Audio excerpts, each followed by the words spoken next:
Shalom saudara di dalam nama Tuhan Yesus. Saudara, saya mau bikin video begini ya saudara. Saya meyakini bahwa pengangkatan awan-awan itu sebelum masa kesusahan besar terjadi. Saya merenungkannya begini ya saudara.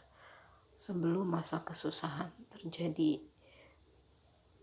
pengangkatan awan-awan membuat anak-anak Tuhan bersiap-siap dan dia menguduskan dirinya, sehingga Yohanes 3 ayat 16-17 itu yaitu karena begitu besar kasih Bapa akan dunia ini sehingga dia mengaruniakan anaknya yang tunggal supaya setiap orang yang percaya kepadanya tidak binasa. Dan Yohanes 14 ayat 1 bahwa di rumah Bapakku ada banyak tempat tinggal, demikian Tuhan Yesus bersabda ya saudara. Dan latar belakangnya kenapa saya mempercayai hal itu, karena gini saudara, ini ada dua ayat ya, satu di Wahyu, satu lagi di Roma. Jadi Roma ini ditulis oleh Paulus, sementara Wahyu ini ditulis oleh Yohanes ya saudara. Jadi dua orang yang berbeda. Kita baca Roma dulu ya. Akan tetapi Bapa menunjukkan kasih-Nya kepada kita oleh karena Kristus telah mati untuk kita ketika kita masih berdosa. Lebih-lebih karena kita sekarang telah dibenarkan oleh darah-Nya, kita pasti akan diselamatkan dari murka Tuhan. Diselamatkan dari murka Tuhan ya. Itu di Roma 5 ayat 8-9. Lalu di Wahyu 3 ayat 10, karena engkau menuruti firman-Ku untuk tekun menantikan Aku, maka Aku pun akan melindungi engkau dari hari pencobaan yang akan datang atas seluruh dunia untuk mencobai mereka yang diam di bumi. Hari pencobaan di terjemahan lainnya gitu ya adalah trial, pengujian, atau ada juga yang menuliskannya tribulation gitu ya saudara. Jadi di kitab Wahyu 3 ini dibilang Aku pun akan melindungi engkau dari hari pencobaan. Jadi sebelum hari pencobaan itu kita udah dapat perlindungan. Di sini pun di Roma 5 ini kita pasti akan diselamatkan dari murka Tuhan.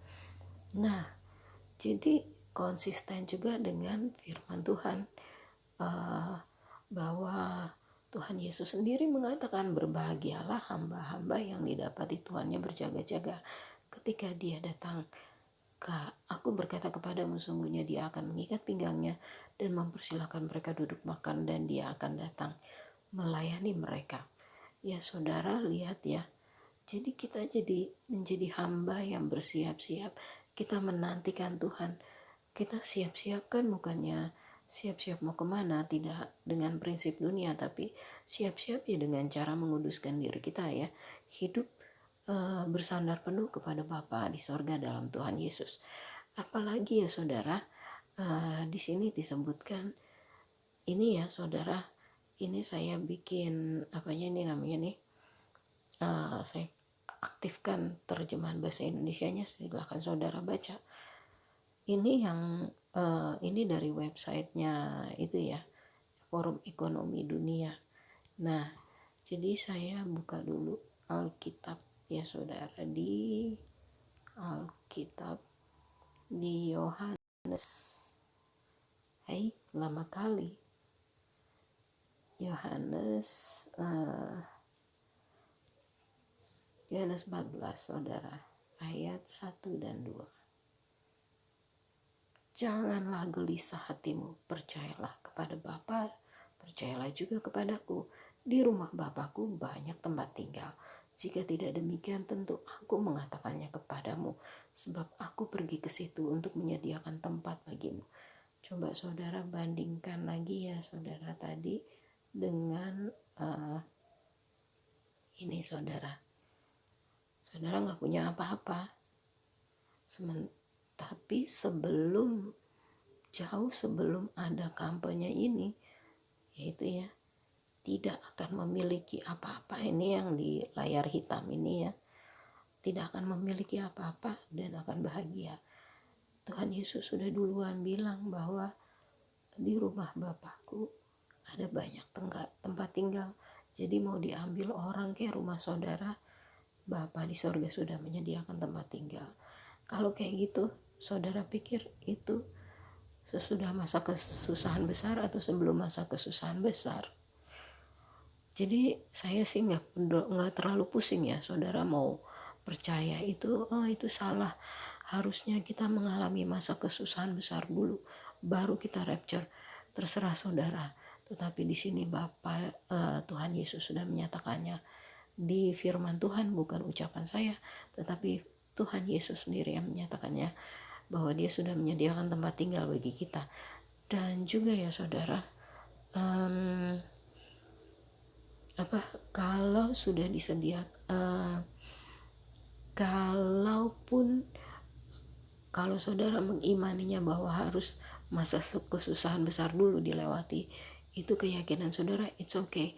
Tapi ya saudara harus percaya kepada Tuhan Yesus, tidak percaya kepada yang ini ya, yang ini yang saya gedein ini, kepada yang nih, yang di atas ini nih, yang ALLAH ini ya. Saudara jangan kepada dia, tetapi kepada Bapa di dalam Tuhan Yesus. Karena dia tidak mungkin direndahkan gitu ya, menjadi pribadi yang ini, yang ALLAH ini, dan karena dia pribadi yang berbeda. Mungkin saya bikin video yang lainnya tentang pribadi ini ya saudara, sekalipun ditentang tetapi keselamatan saudara berlaku atas itu.